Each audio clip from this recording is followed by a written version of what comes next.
계속해서 대구 경북 소식입니다. 오늘은 304명의 목숨을 앗아간 세월호 참사가 일어난 지 4년째 되는 날입니다.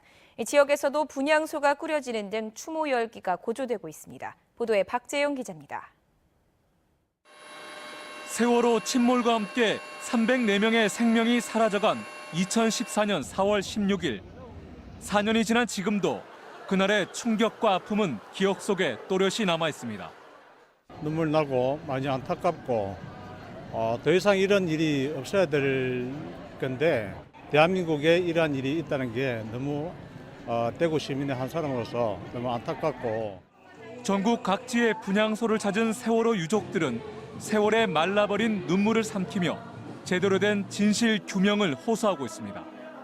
저희 가족들뿐만 아니라 모든 국민들이 알면 납득할 수 없는 상황이 연출됐거든요. 그것 또한 모든 것들이 다 풀어야 알다 의심이고 궁금한 거 아니겠습니까?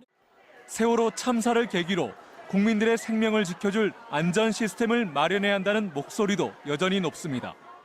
국가가 국민들을 책임지지 않았다는 거, 특히 우리 학생들을 구조하지 않고 방치했다는 거, 이것이 가장 큰 고의로 앞으로는 그런 일이 일어나지 않았으면 하는 것이. 대구 백화점 앞 민주광장에는 시민 분향소가 마련돼 세월호의 아픔을 나누고 희생자들의 넋을 기립니다.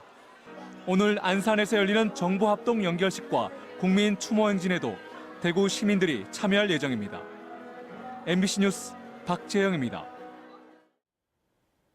여당인 더불어민주당이 이번 지방선거는 예년과 다를 것이라고 다짐하고 있지만 선거 준비 과정을 보면 변화된 결과를 기대하기 힘들어 보입니다.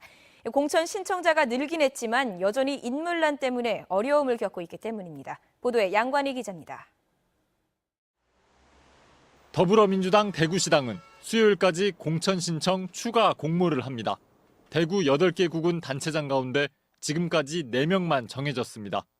27명의 후보가 필요한 대구시 의원 후보는 10명도 정하지 못했습니다. 지금까지 신청한 후보들은 당 색깔과는 맞지 않은 일들을 한 사람들이 많습니다. 당선 가능성과 관계없이 자격심사에서 줄줄이 탈락한 이유입니다.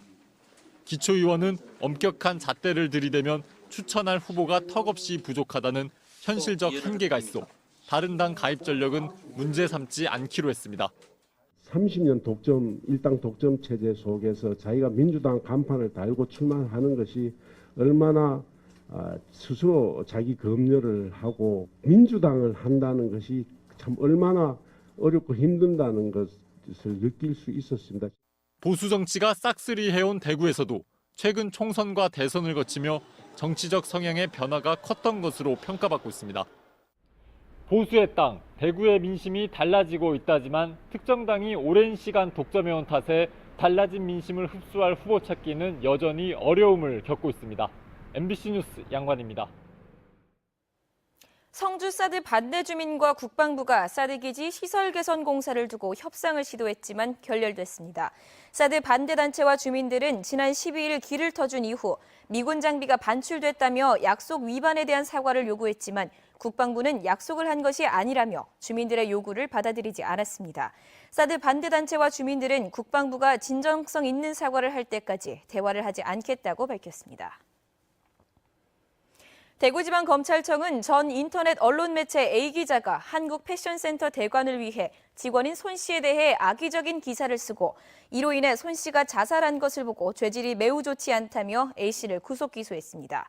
대구지검은 또 아파트 시공사와 광고 대행업체 임직원을 협박해 3차례에 걸쳐 광고비 2천만 원을 뜯어내고 광고비를 주지 않자 분양 업무를 방해한 혐의로 대구 모 주간지 기자 B 씨도 구속 기소했습니다.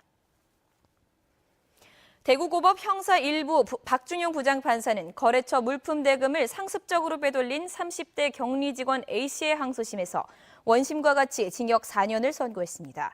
A씨는 지난 2015년 9월 거래처 물품 대금 543만 원을 회사 계좌 대신 자기 계좌로 입금하는 것을 비롯해 모두 290여 차례에 걸쳐 회사 돈 9,900만 원을 가로챈 혐의로 재판에 넘겨졌습니다. 지금까지 대구 경북 소식이었습니다. 고맙습니다.